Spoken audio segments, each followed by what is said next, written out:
بہتر معاوضہ منڈیوں تک پہنچنے سے اجناس کے کسانوں کو ملا.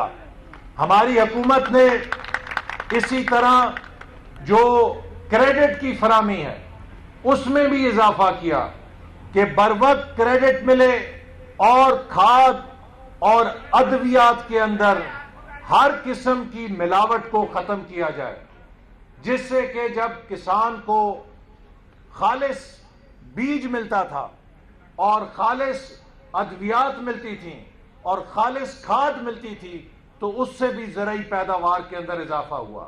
آج یوں لگتا ہے کہ ملک کے اندر کوئی حکومت نہیں ہے، کوئی یہ دیکھ نہیں رہا کہ کیا کسان جو اپنی جیب سے پورے پیسے ادا کرتا ہے اس کے عوض اسے آدھی پوٹنسی کی ادویات یا کھاد مل رہی ہیں یا پوری پوٹنسی کی کھاد یا ادویات مل رہی ہیں. ملاوٹ سر عام ہے اور اس کو کوئی دیکھنے والا نہیں ہے. لہذا یوں لگتا ہے کہ زراعت کا شعبہ پی ٹی آئی کے آنے سے یتیم ہو گیا ہے. میں امید کرتا ہوں کہ پاکستان مسلم لیگ نون کسان ونگ پاکستان بھر کے کسانوں کی آواز بنے گا.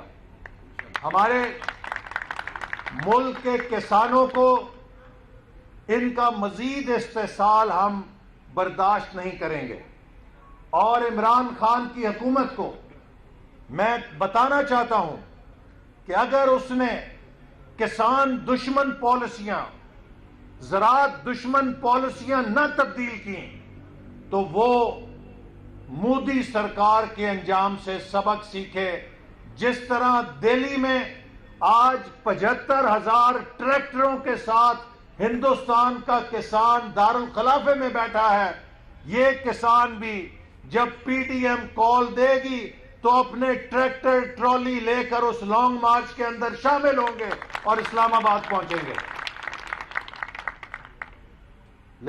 اس لیے میں درخواست کروں گا جناب ریاض الحق صاحب سے کہ آپ کا سیکریٹریٹ دیکھ کے مجھے بڑی خوشی ہوئی ہے، اور اب میری درخواست ہے کہ آپ جو زراعت کے ریسرچ کے ادارے ہیں، جو زراعت کے شعبے کے ایکسپرٹس ہیں، ان سے مل کر اتنے خوبصورت دفتر کے اندر سیمینارز کریں، ورکنگ گروپس کریں، تاکہ جو ہمارے کسانوں کے مسائل ہیں، زرعی شعبے کے مسائل ہیں، ان کے اوپر سفارشات تیار کی جا سکے. مسلم لیگ نون کو اب تیاری شروع کرنی ہے. یہ حکومت ناکام ہو چکی ہے.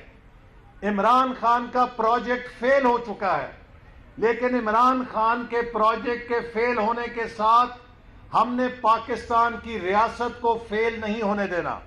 مسلم لیگ نون نے دوبارہ اس ملک کی باغ دوڑ سنبھال کے ملک کو ترقی کے راستے پہ گامزن کرنا ہے، اور اس قومی تعمیر نو کے لیے جو عمران خان کی حکومت کی تباہ کاریاں ہیں، ان سے ملک کو نکالنے کے لیے ہمیں فوری طور پہ، ہنگامی طور پہ روڈ میپ تیار کرنے کی ضرورت ہے. تو میں امید کرتا ہوں کہ کسان ونگ کے ذریعے زرعی شعبے میں جو تباہ کاری ہوئی ہے اس سے ہم کیسے نکلیں اور پاکستان کی زراعت کو ایشیا کے اندر ہم نمبر 1 پرفارمنگ ایگریکلچر سیکٹر کیسے بنائیں.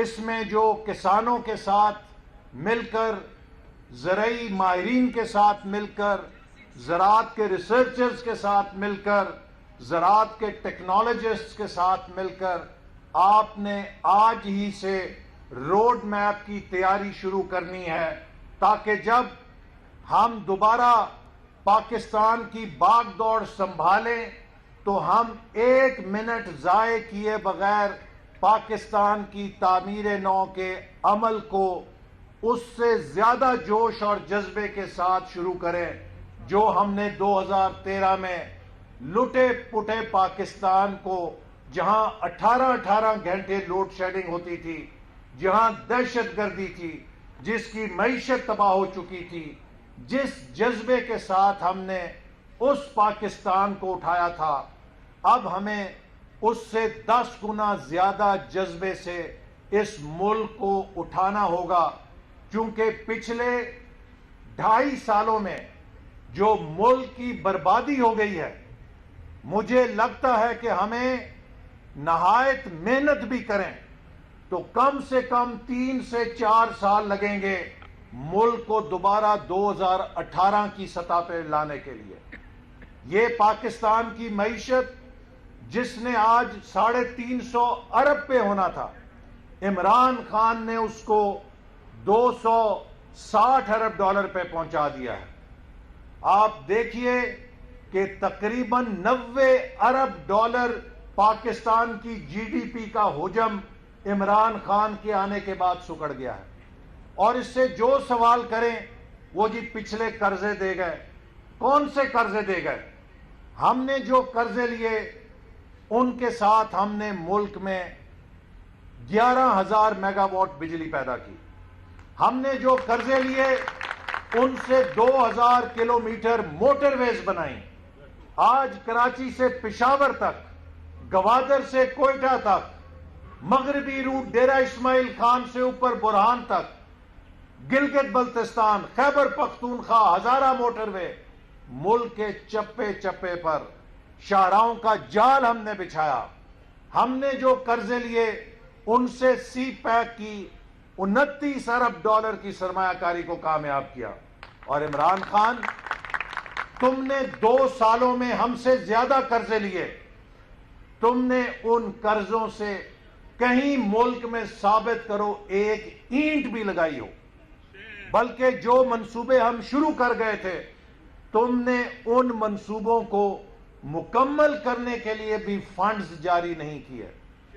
تم نے 2 سالوں میں 11,000 ارب کا قرضہ لے کر صرف اپنا خسارہ پورا کیا ہے، صرف اپنی ناکامی اور اپنی نالائکی پہ پردہ ڈالنے کے لیے 11,000 ارب کا 2 سالوں میں قرضہ لے کر ملک کی آنے والی حکومت کو ناک نہیں بلکہ سر کے اوپر تک قرضوں میں تم جکڑ کر جاؤ گے، اور تمہارے جانے کے بعد جو حکومت آئے گی اس کو تمہارے قرضے جب ادا کرنے پڑیں گے تو پھر تمہیں کٹہرے میں لا کے ہم کھڑا کریں گے کہ بتاؤ ان قرضوں کا تم نے کیا کیا ہے۔ ہم ہر کٹہرے اور عدالت میں کھڑے ہو کے اپنے 10,000 ارب کے قرضوں کے عوض جو ہم نے ملک میں ترقیاتی جال پھیلایا ہے اس کا جواب دینے کے لیے تیار ہیں۔ لیکن عمران نیازی، تمہیں بھی 11,000 ارب کے وہ قرضے جو صرف 2 سال میں تم نے لیے ہیں، اور خدا نہ خواستہ تم اگر 5 سال رہ گئے تو کم سے کم میرا خیال ہے 15-20 ہزار ارب کا مزید قرضہ چڑھا جاؤ گے، تو وہ کون ادا کرے گا؟ تمہیں اس ایجنڈے پر بٹھایا گیا ہے فورن فنڈنگ کے ذریعے کہ پاکستان کی معیشت کو تباہ کرو، پاکستان کو قرضوں کے اندر دھسا دو، تاکہ پھر پاکستان کے ایٹمی پروگرام پہ شرطیں لگا کے پاکستان کو بیل آؤٹ دیا جا سکے۔ اور اب جب سے تمہارا سپانسر عارف نقوی امریکہ کے حوالے ہونے لگا ہے تو عمران نیازی تم تو پاکستان کے لیے ویسے ہی سیکیورٹی تھریٹ بن گئے ہو۔ بہتر ہے کہ خود استعفیٰ دے دو، اور اگر استعفیٰ نہیں دو گے تو پھر کراچی سے پشاور تک، گلگت سے گوادر تک پاکستان کے کسان، پاکستان کے مزدور، پاکستان کے طالب علم، پاکستان کے شہری، پاکستان کے استاد، پاکستان کے تنخواہ دار ملازم، پاکستان کا ہر وہ شعبہ جس کو تم نے مہنگائی دے کے، جس کو تم نے معاشی طور پہ بدحال کر کے جن سے زندہ رہنے کا حق چھین لیا ہے، ان کا لاکھوں کا مجمع جب اسلام آباد تم سے استعفیٰ لینے آئے گا تو پھر تمہارے پاس راہ فرار نہیں ہوگی۔ تو اس لیے آنے والے وقت کو دیکھو، یہ ٹی وی کے اوپر ترجمانوں کی فوج تمہیں نہیں بچا سکتی، سوشل میڈیا کے اوپر تمہارے یہ ٹرول جو لوگوں کو گالیاں دیتے ہیں، ان سے تم حکمرانی نہیں کر سکتے، نہ ان سے تم بچو گے۔ حکمرانی زمین کے اوپر ہوتی ہے، سوشل میڈیا کے اوپر نہیں ہوتی ہے۔ حکمرانی کرنے کے لیے بڑا دل چاہیے، حکمرانی کرنے کے لیے بڑی سوچ چاہیے، اور حکمرانی کرنے کے لیے صلاحیت، نیت، ارادہ اور اپنے سامنے روڈ میپ چاہیے۔ تمہارے پاس نہ صلاحیت ہے، نہ تمہارے پاس نیت ہے، نہ تمہارے پاس ارادہ ہے، نہ تمہارے پاس روڈ میپ ہے، اور نہ تمہارے پاس ٹیم ہے۔ تمہارے پاس صرف گالیاں نکالنے والوں کی ٹیم ہے، تمہارے پاس ملک بنانے والوں کی ٹیم نہیں ہے۔ گالیاں دے کر ملک نہیں چلتے، پگڑیاں اچھال کے ملک خوشحال نہیں ہوتے۔ ملک خوشحال کرنے کے لیے جس محنت کی ضرورت ہوتی ہے، اس کی الف بے بھی پی ٹی آئی کے اندر موجود نہیں ہے۔ تو میرے بھائیوں، آج میں مبارکباد پیش کرتا ہوں اپنے بھائی چودھری ریاض الحق کو، ان کی ٹیم کو، اور میں امید کرتا ہوں کہ ان کی قیادت میں پاکستان مسلم لیگ نون کسان ونگ پاکستان کی زرعی معیشت کا ترجمان بن کے اپنا پورا کردار ادا کرے گا، اور آپ لوگوں کی تجاویز کی روشنی میں انشاءاللہ تعالی اپنے قائد نواز شریف کی قیادت میں ہم پاکستان کے زرعی شعبے کو پوری دنیا کے اندر ایک مثال بنائیں گے، جس کے اوپر ہم کام کر رہے تھے۔ اگر کسی نے ہمارا روڈ میپ دیکھنا ہے تو آج بھی ویژن 2025 کا مطالعہ کر سکتا ہے کہ جس روڈ میپ کے اوپر ہم کام کر رہے تھے۔ یہ جاہل کہتا ہے کہ جی 5 سال الیکشن ہو جاتے ہیں، کوئی حکومت ترقی کیسے کر سکتی ہے؟ ہم نے 5 سال کے اندر وہ ترقی کر کے دکھائی ہے جس کی 72 سال میں کوئی مقابلہ نہیں کر سکتا۔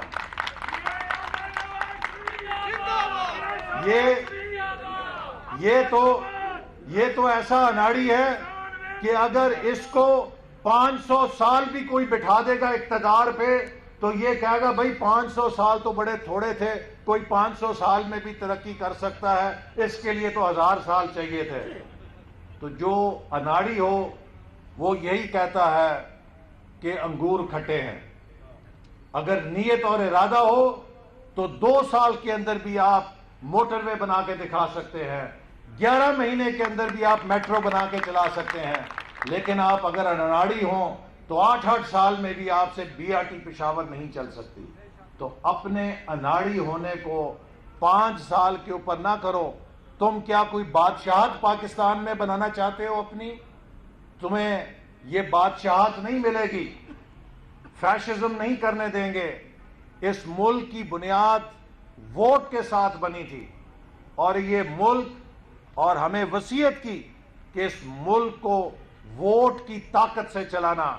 آج ہمارے قائد نواز شریف قائد اعظم کے اسی مشن کے اوپر کھڑے ہوئے ہیں کہ ووٹ کو عزت ملے گی تو کسان کو عزت ملے گی، ووٹ کو عزت ملے گی تو مزدور کو عزت ملے گی، ووٹ کو عزت ملے گی تو نوجوان کو عزت ملے گی، ووٹ کو عزت ملے گی تو تاجر کو عزت ملے گی، ووٹ کو عزت ملے گی تو ہر پاکستانی کو عزت ملے گی۔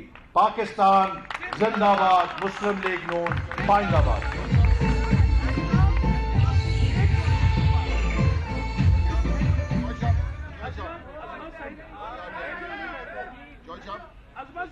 میری گزارش ہے کہ آپ آج ابتدائی وہ محل ہے، کوئی سیاسی بات نہ کریں، اسی کو چلنے دیں۔ میرا ایک سوال ہے کہ 1650 روپے ریٹ ہے گندم کا، فوری طور پہ آج کی ابتدائی تقریب سے آپ یہ پیغام بھجوائیں کہ 1800 روپے ہونا چاہیے تاکہ خریدار۔ آج ہم یہ مطالبہ کرتے ہیں، ایسے ہی کاٹن کا سیڈ جو ہے فوری طور پہ امپورٹ کیا جائے تاکہ کاٹن نون لیگ کے زمانے میں 1,18,00,000 تھی، آج 65,00,000 پہ آ گئی ہے۔ جی ہم آج یہ بھی مطالبہ کرتے ہیں کہ فوری طور پہ گندم کا جو ریٹ ہے اسے 1800 اعلان کیا جائے۔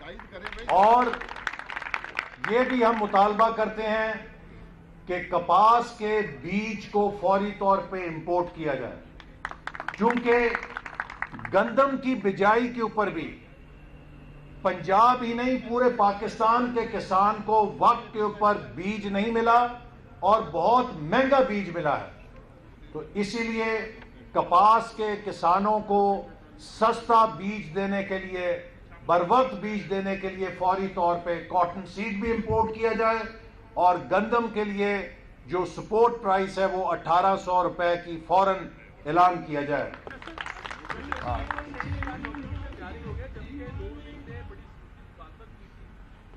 دیکھیے، جسٹس عظمت سعید کا جو نوٹیفیکیشن جاری ہوا ہے اور ان پر جو اصرار ہے، یہ اس بات کا ثبوت دے رہی ہے کہ عمران خان صاحب اور عظمت سعید صاحب میں کوئی گٹھ جوڑ ہے. چونکہ یہ پرنسپل آف لا ہے کہ جہاں کانفلکٹ آف انٹرسٹ ہو، آپ وہاں سے جج خود پیچھے ہٹ جاتا ہے. عظمت سعید صاحب نیب کے ملازم رہے ہیں، آج ان کو نیب کی تفتیش پہ لگا دیا گیا ہے. یہ بنیادی تضاد ہے. عظمت سعید صاحب شوکت خانم فیملی ٹرسٹ جو ہے اس کے بورڈ کے ممبر ہیں، وہ عمران خان کے فیملی ممبر ہیں. اس لحاظ سے وہی ان کے بہاف پہ تفتیش کریں گے، تو وہ کس کے لیے تفتیش کریں گے؟ عظمت سعید صاحب اس جے آئی ٹی کے نگران تھے جس کے مفروضوں کے اوپر براڈ شیٹ کو پیمنٹ کی گئی ہے. تو اتنے سارے جب کانفلکٹ آف انٹرسٹ ہوں تو کوئی بھی شخص جو خوددار ہے وہ خود ہی اس معاملے سے خود کو علیحدہ کر لیتا ہے.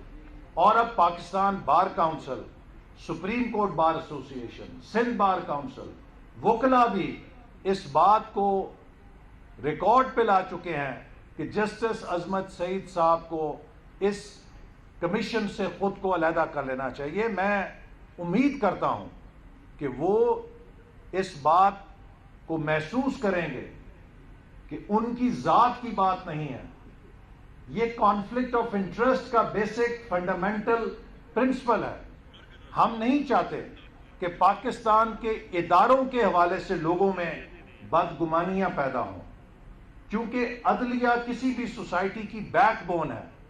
اگر عدلیہ مضبوط ہوگی تو رول آف لا مضبوط ہوگا، اور اگر عدلیہ پر لوگوں کا اعتماد کمزور ہوگا تو سوسائٹی میں انارکی ہوگی.